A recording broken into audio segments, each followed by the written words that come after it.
अध्यक्ष राजस्थान सरकार के पूर्व मंत्री कल्ला साहब, मंच पर उपस्थित अन्य सब सम्मानित अतिथिगण,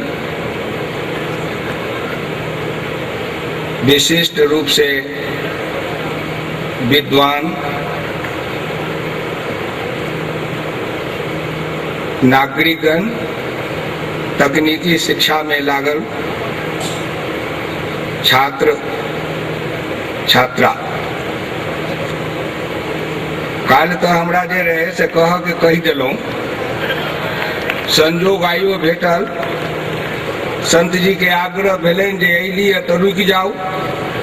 सामान्यतः एक कार्यक्रम में कोनो अतिथि एक दिन से दोसर दिन नहीं रुकैया, लेकिन जे घरक लोग होइ छै तकरा तो कोनो बाते नहीं, ओकरा तो जाय दिन रहू ताय दिन रुकऽ पड़तै तो रुक जाए।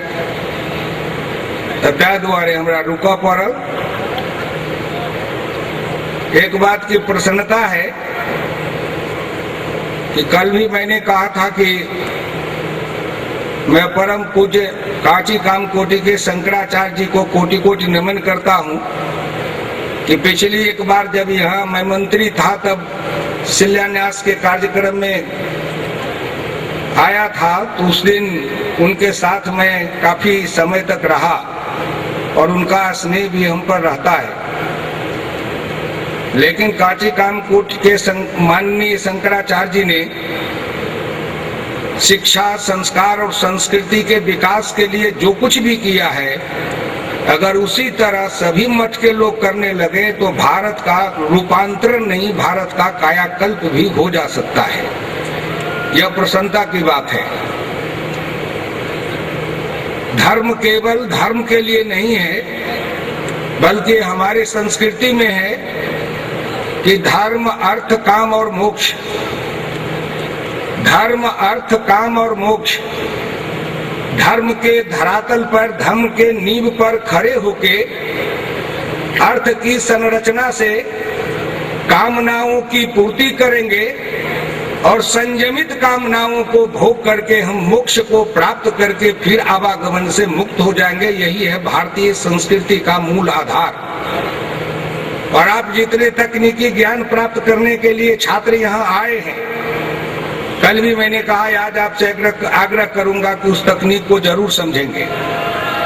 यह मान लेंगे कि धर्म की बात करने पर बहुत लोगों को आज होता कि धर्म से शिक्षा को या किसी चीज को दूर रखना चाहिए, लेकिन धर्म का मतलब केवल मत और पंथ से नहीं है।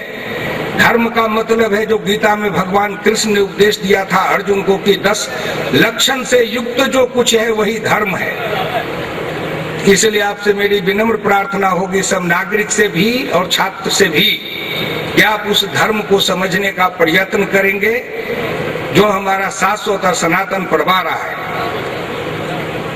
महान समाजवादी नेता चिंतक डॉक्टर राम मनोहर लोहिया राम, कृष्ण और शिव पुस्तक लिखते हुए अंत में भारत माता से प्रार्थना करते हैं। कभी मौका लगे तो आप लोग उसको अवश्य पढ़िएगा, खोज के, मिलते नहीं है ये पुस्तक जल्दी।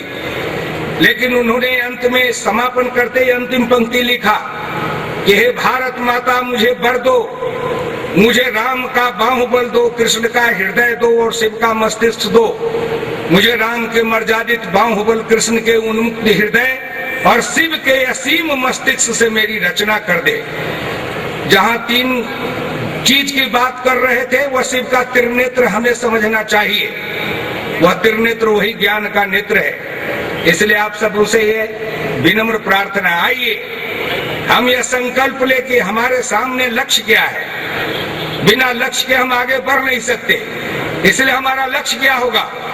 हमारा लक्ष्य निर्धारित होना चाहिए, और लक्ष्य है हमारा जो कुछ भी जीवन है वो राष्ट्र के लिए अर्पित है, राष्ट्र के लिए समर्पित है। जब आजादी की लड़ाई लड़ी जा रही थी उस समय मेरे पिताजी 4 चाचा, 8 चाचा, 4 चचेरे भाई स्वतंत्रता संग्राम के सेनानी बने थे। संपत्ति फूंक दी गई थी, लेकिन फिर भी लोग अंग्रेजी साम्राज्यवाद के खिलाफ लड़ना बंद नहीं किया था। आज भी हमारे अंदर वही शक्ति, वही चाहिए। पसीना, परिश्रम, पुरुषार्थ से राष्ट्र का निर्माण होता है। चालाकी कपट और पाखंड से कुछ पा नहीं सकते हैं। चालाकी तिक्रम कपट और पाखंड से कुछ पाना चाहेंगे तो अस्थायी नहीं होगा। पसीना परिश्रम और पुरुषार्थ से ही हम राष्ट्र का निर्माण करें, ये हमें चाहिए, यही हमारा संकल्प चाहिए। इसको याद रखिएगा। हमारी दिशा हो, दृष्टि हो, संकल्प हो, हम उसका निर्माण करें। आइए गणित के क्षेत्र में भी आप एक नए का निर्माण करिए, क्योंकि शून्य का आविष्कार भी भारत के ही किसी गणितज्ञ ने किया था।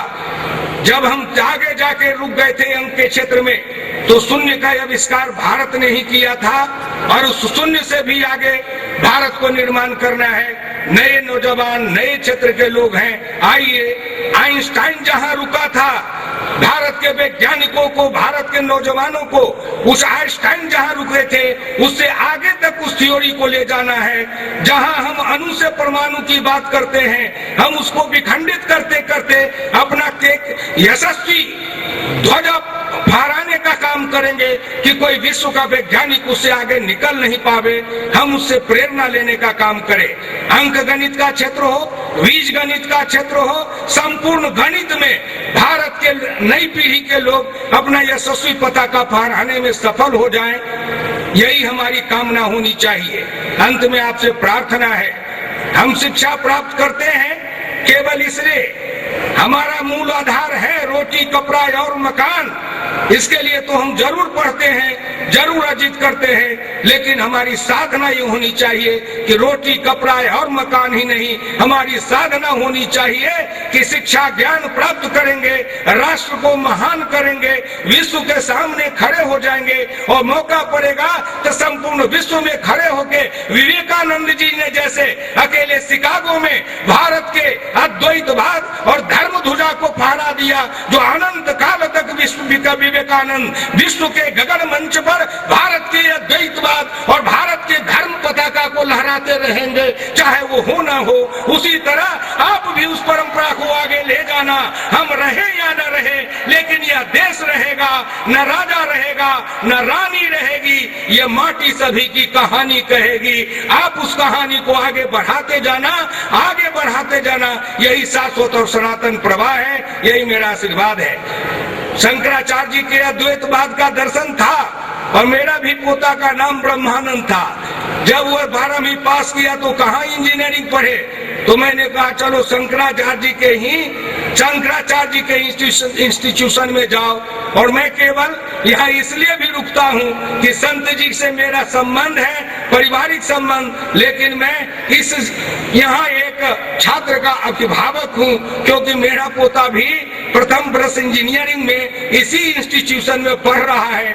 इसलिए मेरी शुभकामना है कि उसके साथ साथ आप सब मिलकर आगे बढ़ें और अपने संस्था का नाम उजागर करें, संस्था का नाम अमर करें, शाश्वत रहे, सनातन रहे। इन्हीं कामना के साथ आप सबों को हृदय से आज धन्यवाद देता हूं कि ये कार्यक्रम जो चला है, उस कार्यक्रम में 10 दिनों तक आपने परिश्रम किया है। सांस्कृतिक कार्यक्रम भी अच्छे हो रहे हैं। उन सांस्कृतिक कार्यक्रम में आइए, गणित के साथ संगीत में भी, गणित के साथ शास्त्र में भी, गणित के साथ शस्त्र में भी आप पारंगत बनिए, पुण्य बनिए, निपुण बनिए, सक्षम बनिए, दक्षम बनिए, योग्य बनिए और आगे बढ़ के भारत के पताका को विश्व में लहराने में सफल होइए। धन्यवाद।